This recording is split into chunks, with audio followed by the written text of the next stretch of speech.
Bienvenue dans cet épisode de mes dossiers paranormaux, dédié à l'une des créatures les plus mystérieuses et terrifiantes de l'internet. Ce personnage a fasciné et effrayé des millions de personnes à travers le monde. Mais d'où vient-il vraiment? Comment une simple image est-elle devenue un phénomène mondial? Aujourd'hui, je vous invite à plonger avec moi dans les origines, la mythologie et l'impact culturel du Slenderman.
Slenderman a vu le jour en 2009 sur les forums Something Awful, un site connu pour ses créations de contenu étranges et humoristiques.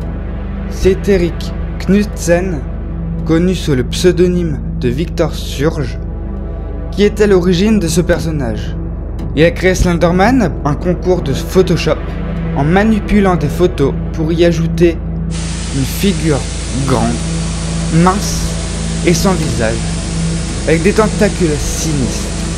Ces images étaient accompagnées de légendes effrayantes, décrivant Slenderman comme une entité qui traque, enlève et terrorise ses victimes, principalement des enfants.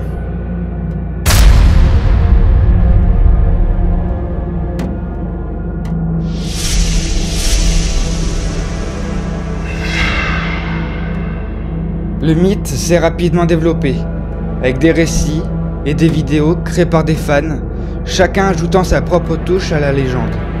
Des histoires racontent que Slenderman habite dans des forêts sombres ou dans des lieux abandonnés, où il guette ses victimes.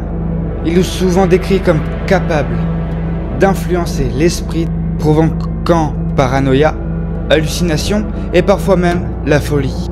Il est devenu le symbole de la peur, de l'inconnu. Un croque-mitaine moderne, né des peurs collectives amplifiées par Internet.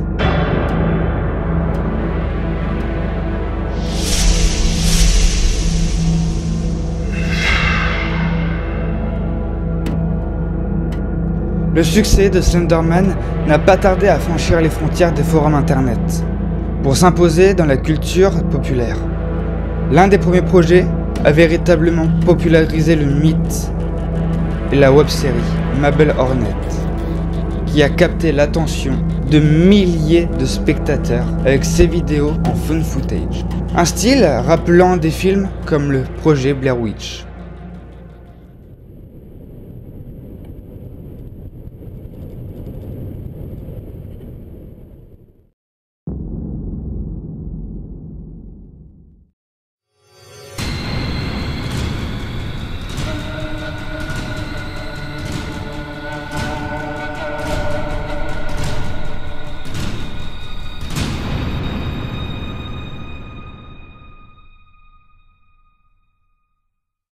Des jeux vidéo comme le Slender the Eighth Page ont également contribué à son succès, offrant aux joueurs une expérience immersive où ils doivent échapper à la créature dans une forêt sombre et inquiétante. Le personnage est ensuite apparu dans des livres, des films et d'innombrables fanfictions, renforçant encore plus sa place dans l'imaginaire collectif.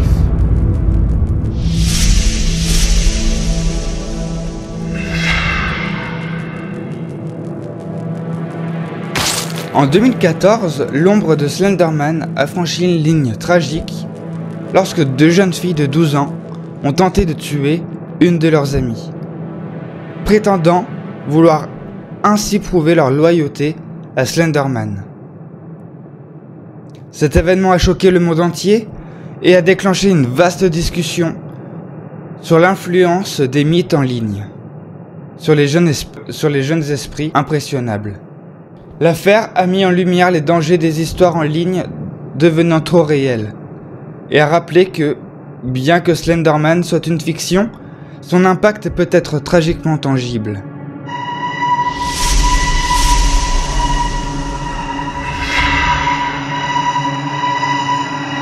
Alors pourquoi Slenderman a-t-il eu un tel impact ? Ce personnage représente peut-être la peur universelle de l'inconnu, exacerbée par le pouvoir de l'internet de transformer les mythes en quelque chose de presque réel. Slenderman, comme d'autres légendes urbaines, trouve son pouvoir dans les peurs collectives et l'imagination, mais aussi dans notre fascination pour le mystère et l'horreur. Slenderman n'est pas seulement une créature de fiction, il est le reflet de nos angoisses modernes, amplifiées par la technologie et le besoin incessant de raconter des histoires qui nous terrifient. En fin de compte, il incarne le pouvoir de l'internet à transformer même les créations les plus simples en phénomènes culturels massifs. Que pensez-vous de Slenderman ? Croyez-vous que de telles légendes peuvent réellement influencer notre comportement ? Si cet épisode vous a plu, n'hésitez pas à commenter, à liker et à vous abonner. C'était Nuglio. À bientôt.